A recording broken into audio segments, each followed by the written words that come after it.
Incidenti i Roswell i referohet një ngjarje që ndodhi pranë Roswell, New Mexico, në Shtetet e Bashkuara në fillim të korrikut të vitit 1947.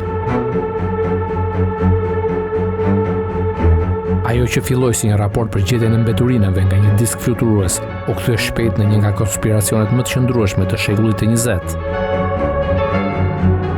Në fillim të korrikut 1947, një fermer lokal, Mac Brazel, zbuloi mbeturina të çuditshme në një nga kullotat e tij. Ai raportoi zbulimin në zyrën e sherifit të Roswell dhe më pas mbeturinnat u morën nga forca ajrore e ushtrisë. Komanda e forcave ajrore lëshoi një deklaratë për shtyp, duke thënë se ata kishin rrimarrë një disk fluturues, por disa ditë më vonë ata lëshuan një deklaratë tjetër, duke thënë se mbeturinat ishin nga një balon moti. Ky ndryshim i shpejtë i deklaratave shkaktoi dyshime dhe rriti dyshimet mbi të vërtetën e asaj që kishte ndodhur. Me kalimin e viteve, teoritë të shumta konspirative u shfaqën, duke pohuar se mbeturinat ishin nga një anije kozmike, aliene e rrëzuar.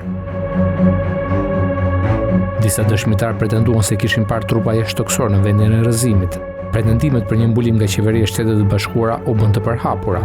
Në vitin 90, forca ajrore SHBA-ve lëshoi raporte që konfirmonin se mbeturinat ishin nga një balon mbikëqyrje të projektit Mogul, një program i klasifikuar i krijuar për të zbuluar shpërthimet bërthamore sovjetike.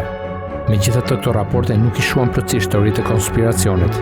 Gjithsesi, incidenti i Roswell mbetet një temë popularizuar në kulturën popullore, duke frymëzuar libra, filma dhe dokumentar të panumërt. Ajo simbolizon misterin dhe intrigën që rrethon fenomenin e UFO-ve. Në thelb, incidenti i Roswell është një ngjarje e mbështjellë me mister, me interpretime të ndryshme që vazhdojnë të debatohen edhe sot.